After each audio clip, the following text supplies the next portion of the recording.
ஓம் ஸ்ரீ வராகி தாயே போற்றி.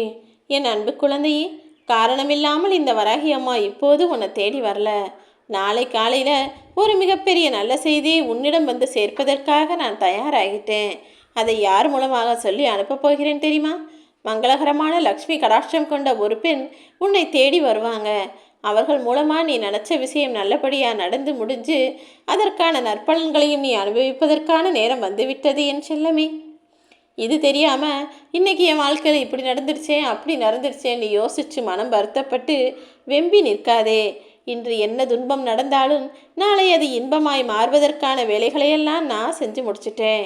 நீ ஒருபோதும் கவலைப்படாதே என் செல்லமே. அதே நேரத்தில் நீ இன்னொரு விஷயத்தையும் புரிஞ்சுக்கணும். இன்றைக்கி நம்ம இதை செஞ்சால் நமக்கு இது வருமானம் கிடைக்கும், இந்த இன்பம் கிடைக்கும்னு தேவையில்லாத சந்தோஷங்களில் மயக்கம் கொண்டு அதன் மூலமாக நாளை வரப்போகிற துன்பத்தையும் நீ மறந்துவிடக்கூடாது. எப்போவுமே எந்த பொருளோ அல்லது மனிதர்களோ அதன் மீது விருப்பம் கொள்ளும் முன் அதை பற்றி நன்றாக சிந்திப்பது அவசியமாகும். இன்னைக்கு சந்தோஷமாக இருக்கணும், இன்னைக்கு நிம்மதியாக இருந்தால் போதும்னு நாளைக்கு நீயே உன் வாழ்வில் சிக்கல்களையும் பிரச்சனைகளையும் உண்டாக்கிவிடக்கூடாது என் செல்வமே. நீ ஒருபோதும் யாரையும் திட்டாமல், யாருக்கும் கெடுதல் நினைக்காமல், யாரையும் சாபமிடாமல் வாழக்கூடிய ஆளாக இருக்கணும். தேவையில்லாமல் நீ வருத்தப்படுறதால வாழ்க்கையில் எந்த மாற்றமும் வந்து விடாது. உன் வாழ்வில் துன்பத்திற்கான காரணங்களை நீதானே அறிந்து அதிலிருந்து மீண்டு வர முயற்சி செய்ய வேண்டும். நீ விரும்பினதும் நீ ஆசைப்பட்டதும் உடனே கிடச்சிடுச்சுன்னா வாழ்க்கையை ரசிக்க மறந்து நீ வெறுக்க தொடங்கி விடுவாய்.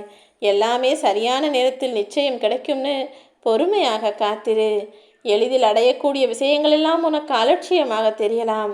ஆனால் நான் உனக்கு கடுத்ததையெல்லாம் சுலபமாக கொடுத்துட்டதால தானே அதன் அருமை புரியாமல் சில விஷயங்களை அலட்சியப்படுத்துகிறாய். அதனால தான் இப்போல்லாம் ஒரு சில விஷயங்களை ஏங்க வச்சு அலைய வச்சு ஏமாற்றமடையும் தூரம் வரை கொண்டு போயிட்டு அப்புறமா அதனுடைய பலனை உனக்கு கொடுக்கிறேன். ஏன்னா மனிதர்கள் எப்போதுமே இப்படி தான் இருக்காங்க. ஏதாவது ஒரு விஷயத்த என்கிட்ட வேண்டுதலாக கேட்பாங்க. சரி, நம்முடைய குழந்தையாயிற்றே என அவர்கள் வேண்டியதை விரும்பியதை உடனே கொடுத்துட்டா அப்புறம் அவங்களுக்கு என் ஞாபகமே வரமாட்டேங்குது. இப்படி தான் வாழ்க்கைன்னு ரொம்ப நிம்மதியாக இருக்கிறத வச்சுக்கிட்டு தப்பும் தவறும் கலந்த வாழ்க்கையை வாழ ஆரம்பிச்சுட்டு இருப்பதையும் அலட்சியமாக நினைத்து கொள்கிறார்கள். பொருளாக இருந்தாலும் சரி, மனிதர்களாக இருந்தாலும் சரி, அதுக்கு உரிய மதிப்பை கொடுத்து தானே தீர வேண்டும். எதையுமே அலட்சியமாய் நினைக்காதே என் செல்வமே. உன் மதிப்பு தெரியாத இடங்கள்லையும் அதே போல் நீ அமைதியாக விலகிடு. என்ன மரியாதை என்பது தானாக கிடைக்க வேண்டுமே என்று கேட்டு பெறக்கூடாது அல்லவா? உன்னால் முடிஞ்ச வரைக்கும் உன் வேலைகளையும் கடமைகளையும் சரியாக செஞ்சு நிம்மதியாக வாழப்பாரு. நீ எதிர்பார்த்ததை காட்டிலும் சந்தோஷ வாழ்க்கையை உனக்கு கொடுப்பதற்காக உன் வராகி அம்மா நான் காத்துக்கிட்டு இருக்கேன்.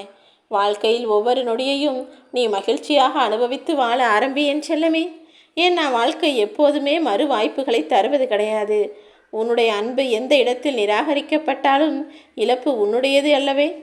அதனை நிராகரித்தவர்கள் தானே அதன் மூலமாக வருத்தப்படக்கூடும். முடிந்து போனதை கனவாக நினைத்துக்கொள். நடக்க போகிறதை உனக்கு விடப்பட்ட சவாலாக எடுத்துக்கோ. உன் முயற்சியை பலப்படுத்தினால் மட்டும்தானே வாழ்க்கையில் வெற்றி பெற முடியும். எப்போது என்ன செஞ்சாலும் எதையுமே கவனத்தோடும் சரியான முயற்சியோடும் செய்ய ஆரம்பித்து உன் கனவுகளை நனவாக்குவதற்கு முயற்சி செய். வாழ்க்கையை பற்றி நீ என்ன யோசிக்கிறாயோ அதுதான் உனக்கு கிடைக்கும். நீ எதிர்மறையாக யோசிச்சினா உனக்கு கஷ்டமும் துன்பங்களும் தான் வந்து சேரும். இல்லை, என் வாழ்க்கையில் நல்லது தான் நடக்கும்னு நம்பிக்கையோடு நேர்மறையாக யோசிச்சா உன் வாழ்க்கையில் நடக்கும் விஷயங்களும் நல்லதாகவே இருக்குமல்லவா? நாளைக்கு புதுசாக ஒன்று கிடைக்க போகுது, புது வேலை கிடைக்க போகுதுன்னு இன்றைக்கி இருக்கிற வேலையை யாராவது நின்றுட்டு வருவாங்களா? அப்படிப்பட்டவன் புத்திசாலியாக இருக்க முடியுமா? அதே போல தான் வாழ்க்கையும். நாளைக்கு புதிதாக ஒரு உறவு வருது, நாளைக்கு ஒரு புது விஷயம் கிடைக்க போகுது, நாளைக்கு இந்த வருமானம் வரும்னு இன்றைய வருமானத்தை நீ செலவு செய்யவும் கூடாது. இன்று உனக்கு கிடைத்த பொருளையும் மனிதர்களையும் வீணாக நினைக்கவும் கூடாது. நாளைக்கு வர்றது நாளைக்கு. இன்னைக்கு உன்கிட்ட என்ன இருக்கோ அதை கொண்டு மனநிறைவோடு உன் வாழ்க்கையை வாழ ஆரம்பி. மற்றவர்களோடு ஒப்பிட்டு பார்த்தும் அடுத்தவர்களிடமிருந்தும் நீ எதையும் எதிர்பார்த்தும் வாழாத வரையிலும் வாழ்க்கை உன்வசம் இருக்கும் அல்லவா? எப்போதும் உனக்கான வாழ்க்கையை மிக சந்தோஷமாகவும் சிறப்பாகவும் வாழணுமே தவிர அவங்ககிட்ட அது இருக்குது இவங்கக்கிட்ட இது இருக்குன்னு மற்றவர்களோடு உன் வாழ்க்கையை ஒப்பிட வேண்டாம். உன் பிரச்சனைகளுக்கு முக்கியமான காரணம் என்ன தெரியுமா? எதையுமே பார்த்துக்கிறதுக்கு போதுமான நேரம் உனக்கு இருக்குது. அதனால தான் வேலைகளெல்லாம் விட்டுட்டு இதெல்லாம் பற்றி யோசிச்சுக்கிட்டு இருக்க. முதல்ல எப்போவுமே நீ தொடர்ந்து ஏதாவது ஒரு வேலை செய்கிற மாதிரி உன்னை புத்துணர்ச்சியோடையும் வேலை செஞ்சுக்கிட்டே இருக்கிற மாதிரியும் உன்னை பார்த்துக்கோ. சும்மா இருந்தாலும் தேவையில்லாத நேரம் கிடைச்சாலும் தான் இப்படி நீ கவலைகளையும் பிரச்சனைகளையும் யோசிக்க ஆரம்பிச்சிடுற. எப்போதுமே ஏதாவது ஒரு வேலையை நீ தொடர்ந்து செய்யும்படியான ஆளாக இருந்து விட்டால் மன உளைச்சலோ மன வருத்தமோ உன்னிடம் நிரந்தரமாக தங்காது என் செல்வமே.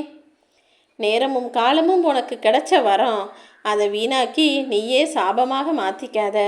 உன் வாழ்க்கையில் உனக்கு கிடைச்ச விஷயங்கள் ஒவ்வொன்றையும் நான் அற்புதமாக அமைச்சு தரப்போகிறேன். உன் மனதில் இருக்கக்கூடிய வலிகளையும் வேதனைகளையும் மற்றவர்களிடம் வெளிப்படுத்தி நீ வேதனை அடைய வைக்காதே. ஏன்னா உன் மனசில் இருக்க கஷ்டமும் வேதனையும் மற்றவங்களுக்கு தெரிய வந்ததுன்னா அதன் மூலமாக அவர்கள் வேதனைப்பட்டால் அது தவறான செயல் அல்லவா? முடிஞ்சால் உன் வாழ்க்கையில் இருக்கக்கூடிய நல்ல விஷயங்களை மற்றவங்க கிட்ட சொல்லு. மற்றவர்களுக்கு சந்தோஷப்படக்கூடிய நன்மையான செயல்களை செய். அதை விட்டுட்டு கெட்டதை மட்டும் முதல்ல போய் சொல்கிற. ஆனால் உனக்கு ஏதாவது நல்லது நடந்தால் மட்டும் வாயவே துறக்க மாற்றதானே. இதுதானே இப்போது உலகத்தில் நிறைய பேர் செஞ்சுக்கிட்டு இருக்காங்க. என்னதான் ஓடி ஓடி உழைச்சாலும் ஒட்டாத பணம் மனிதன் ஆடி அடங்கியவுடன் நெற்றியில் வந்து ஒட்டி கொள்கிறதல்லவா? பணத்தை போல தான் மனுஷனோட வாழ்க்கையிலும் எந்த விஷயத்துக்காக நீ தேடி தேடி அழகியோ அது தள்ளி தள்ளி போய்கிட்டே இருக்கும்.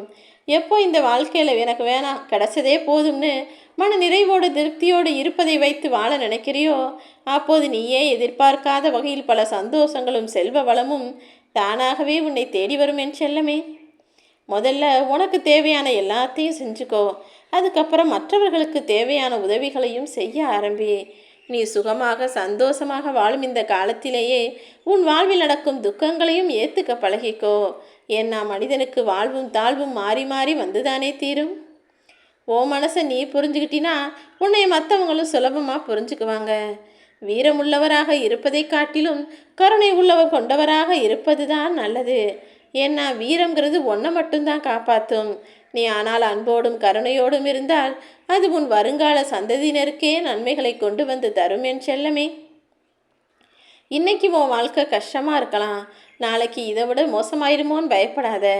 இன்றைய நாளை விட நாளைய நாளை பிரகாசமான நாளாக நான் மாற்றுவேன்னு நம்பிக்கையோடு இரு. உன் வாழ்வில் எல்லாமே சரியாகக்கூடிய நல்ல நேரம் இப்போது வந்துடுச்சு. அதனால தானே உன்னை தேடி நான் வந்திருக்கேன். நாளை விடியலில் நீ சற்றும் எதிர்பார்க்காத பல நல்ல விஷயங்களும் அற்புதமான அதிசயங்கள் நிறைந்த விஷயமும் நடக்கத்தான் போகுது. நம்பிக்கை இழக்காமல் தொடர்ந்து முயற்சி செய். காட்டுக்கு சிங்கமாகவே இருந்தாலும் சும்மா படுத்துக்கிட்டே இருந்தால் அதற்குரிய சாப்பாடு தானாக தேடி வந்து விடுமா? ஓடி தேடி போனாதானே அதற்குரிய பசிக்குரிய இறை விலங்குகளாக கிடைக்கும். அதே போலதான் நீ ஒரே இடத்துல உன் வாழ்க்கையை நினச்சி கவலைப்பட்டுக்கிட்டு சும்மா உட்காந்துருந்தா எல்லாமே சரியாகிடாது. பிரச்சனைகளை எப்படி தீர்க்கணும், கஷ்டங்களை எப்படி சரி செய்யணும்னு அதற்குரிய வேலைகளை செய்ய ஆரம்பி. கட்டி தங்கமாகவே இருந்தாலும் வெப்பம் தாங்கினால்தானே அதற்கு நகையாக மதிப்பு கிடைக்கும். மனித வாழ்க்கையும் அப்படிதான். என்ன நடந்தாலும் கஷ்டங்களையும் நஷ்டங்களையும் தாண்டி உனக்கான சந்தோஷங்களை நீ பெற வேண்டும். எல்லாமே தெரிஞ்சு வச்சிருக்கணுங்கிறது பக்குவம் கிடையாது. எல்லாமே தெரிஞ்சிருந்தும் தனக்கான நேரம் வரும் நம்பிக்கையோடு காத்திருப்பதும் அமைதியோடு காத்திருப்பதும் தான் பக்குவம். முடிஞ்ச அளவுக்கு அமைதியாக பொறுமையாக காத்திரு. உனக்கு நடக்க வேண்டியதையும் கிடைக்க வேண்டியதையும் நாளை விடியலில் சரியாக உன் வசம் நான் கொண்டு வந்து சேர்ப்பேன் என் செல்லமே. உனக்கு வேண்டியது என்ன, உனக்கு தேவையானது என்ன, உன்னுடைய ஆசைகள் என்ன, உன்னுடைய விருப்பம் என்னன்னு எல்லாவற்றையும் அறிந்த இந்த வராகி அம்மா நான் உன் மனம் போலவே உனக்கான அழகான வாழ்க்கையை அமைத்து தரப்போகிறேன். காரண காரியத்தோடு இப்போது உன்னை தேடி வந்த நான் நாளை வேறொரு பெண் உருவத்திலும் உன்னை தேடி வந்து உனக்கான நல் விஷயங்களை உன் வாழ்வில் வரவழைப்பேன். இனி எல்லாமே நீ நினச்சது போல தான் நடக்கப் போகுது. நீ எதிர்பார்த்த அந்த நல்ல செய்தியும் வெற்றிகரமான அந்த நல்ல செய்தி உன் வசம் வந்து சேரத்தான் போகிறது. நீ நினைக்கிறதெல்லாம் எப்போது நடக்கும் என்று தானே காத்திருந்தாய். இதோ உன் விருப்பத்தையும் எதிர்பார்ப்பையும் அப்படியே நிறைவேற்றி உன் வாழ்க்கையில் நான் நாளைக்கே சந்தோஷத்தை கொண்டு வந்து தரப்போகிறேன்.